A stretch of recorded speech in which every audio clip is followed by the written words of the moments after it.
So that is a s'mores cookie, so there's like chocolate cookie, marshmallow inside. Some weird kid going mental behind me. He's probably excited for the s'mores cookie. And he should be, because it's incredible.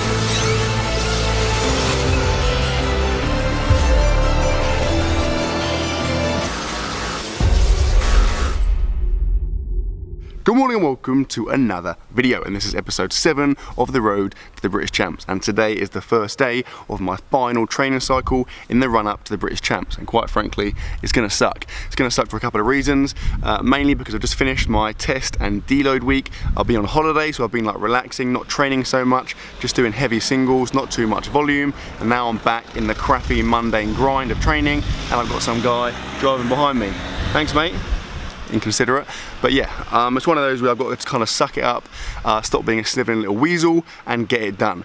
So without further ado, I'm standing outside the gym. That's a lie, the gym's actually around the corner. I've come to a slightly more scenic location. I've got to do squats, bench and deadlift, sets of 4, working up to an RPE 9. So the next thing you will see will be my first squat working set.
Okay, squats done. That was good. That was better than I expected. I thought I was going to feel really bad, but warming up I felt okay. When it got to the working sets, felt pretty good. Yes, that was 210 kilos, RPE 9. I haven't watched it back, but it felt, the last rep felt good. The last rep actually felt better than rep 2 and 3. Like, I've said it a few times, I'm still misgrooving my squats. It's getting better, but like, I know how a good squat feels, and I don't always get that. Every so often I'll do a bad one, like there, like rep 2 and 3 weren't great, and then the fourth one, I hit it really nicely and came up and it felt good, so I'm trying to replicate that as much as I can. Right, bench press.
It's pretty bad.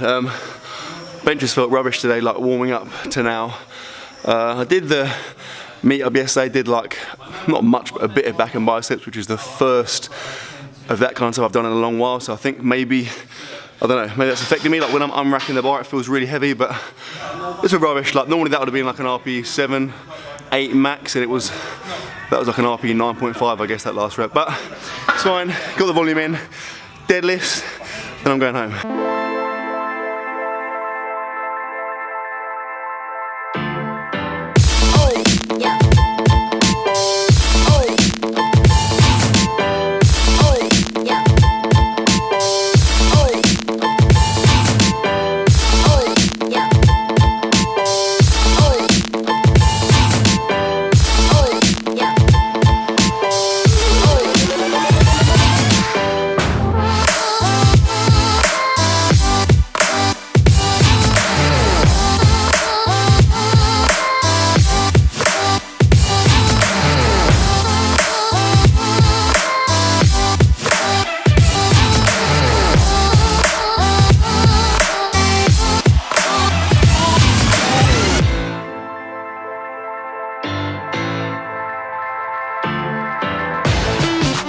Bloody hell, glad that's done. I think actually, like, I'll probably watch that back and probably was okay, but it felt heavy, like, same as bench press, all the sets there felt really heavy, but that's why it's quite handy filming stuff, because invariably when it feels heavy I watch it back and it actually moves okay, so I tend to reassess my RPE based on how it looks as well.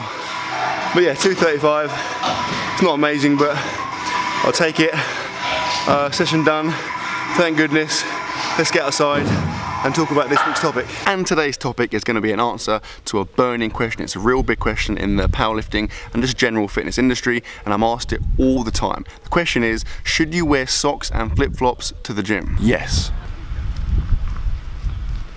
Jokes, although I am actually being deadly serious about the flip-flops. Today's real topic is going to be testing. So what is it, how often should you do it, and should you do it? So first off, testing from a powerlifting standpoint basically means testing your 1 rep max, so the most weight you can possibly lift for 1 rep for a squat, a bench press, and a deadlift. Now the reason you do this was kind of like 4 main reasons. Firstly, to test your strength, so to find out how strong you are at that moment in time. Now this is useful because it gives you an indication of whether your training is working. If you run like a massive long training cycle and you maybe experiment with some stuff, it gives you a gauge of whether that training is being effective or not. Also, and this is crucial, it gives you a chance to practice a skill. Ultimately, doing a 1 rep max is a skill. It's different to doing a set of 5 or a set of 10. So if you do that, it makes you better at doing it, and then when it comes to competitions, you're going to excel. And finally, it's fun, and if it goes well, it gives you confidence and sets you up for the training cycles to come. Right, so how should you do it? How should you go about running a testing cycle? Now, I can talk from my experience and my experience only, but I normally put it after a mini deload. So I would do like a 6 to 7 to 8 week training block. I'd then have a few days where I start to ease off on the weights, maybe have some rest days. I would then test. Now, depending on where I am, I typically would do squat, bench, and deadlift on 3 separate days. You can do it all in 1 day, which to be honest, is probably going to be better in terms of reflecting the competition, but if you want to get better numbers, you can do them on separate days. Now, in terms of how you go about hitting a 1 rep max, it's really important you work up to it properly. So in terms of warming up, what I would do your standard warm-up, so whatever that is, like getting to your first working set. Then when you start to get close to it, you want to take kind of medium jumps. Now, if you take too big a jumps, your CNS is not going to be primed, and even though you might be warm, you're not going to be ready for that heavy weight. It's going to feel ridiculously heavy on your back. But at the same time, if you take 2 small jumps and you do loads and loads of singles, obviously by the time you get to your heavy single, the one that matters, you're going to be fatigued. So to use myself as an example, the last squat test I did where I got 255, I worked up, I went bar for 10 reps, 60 kilos for 8 reps, 100 kilos for 5 reps, 140 kilos for 3 reps, and then it was just singles all the way. So I went for 180 kilos for 1, 200 kilos for 1, 220 kilos for 1, 240 kilos for 1, and then I went for my 255. So how often do you want to do it? Now this is the bit that's kind of controversial, particularly in the way I use it, because I don't know any other powerlifters that test as frequently as I do.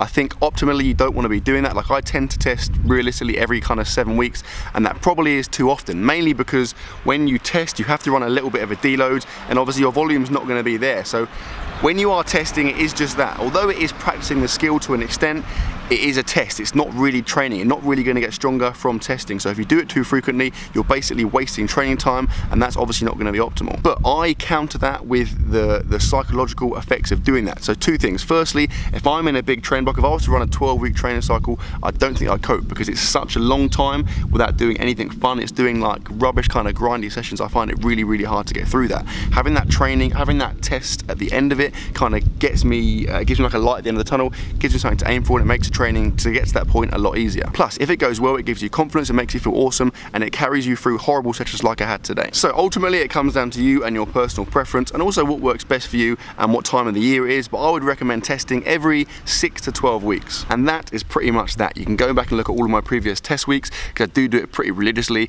But for now, I'm going to go home. And did I hear someone say food festival? Go. And I've done it again. If you watched my last video, the meetup, we came to the food festival. The food festival's still on. We're hungry, so why would we not come again? Like, if there's incredible food literally opposite your house, it would be mad not to, right? So I went for, I mean, I was quite keen to get the same thing, the chips and meatballs, because it was so good, but says this is really anti getting the same thing, so I was like, fine, got something else, and this is what I got. It's called meaty chips from like a pulled pork place, so it's basically fries with pulled pork on it, barbecue sauce, coleslaw, and then, what do you call it, pork scratching. So I reckon it should be pretty sick. If it's not, I'll be annoyed and blame Says entirely. That's quite a lot. Here we go.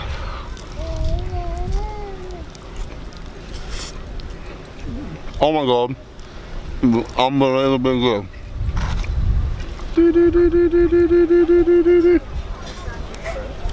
Excuse me, that was actually my chip.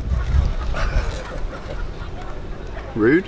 So I've showered, and believe it or not, I'm going to set a world record for the most times visiting a food festival in one weekend, because we haven't had dessert yet. We were going to get some dessert, and we thought, well, there's awesome dessert over the road, so why not go and max it out? So let's make it happen. Okay, so one of those, please. Yeah.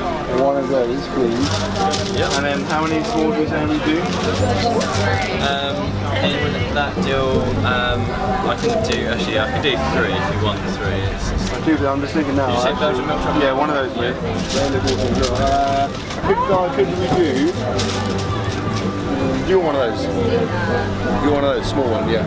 I'll do 3 of those, yeah? Yeah, sure. And this is pretty exciting. So I imagine you just saw it there, unless you are visually impaired. Look at this. So that is a s'mores cookie. So there's like chocolate cookie, marshmallow inside. Some weird kid going mental behind me. He's probably excited for the s'mores cookie. And he should be, because it's incredible. Also got like loads of other ones. I might show you them. Did you get the coconut? Macadamia. Mango, wasn't it? Or something? Yeah. And the chocolate ones too. Another s'mores. The guy was also, basically the s'mores ones weren't meant to be included in the 5 for £7 deal, but the guy was an absolute lad and he threw them in. There's yours. Do a behind the camera live bite reaction. Good. Good feedback. Okay, so we're gonna sit here, eat loads of cookies.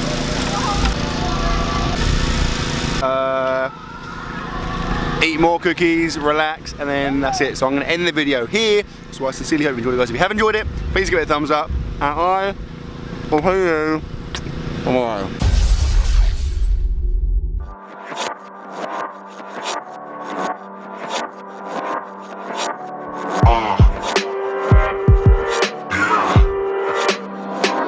You know what?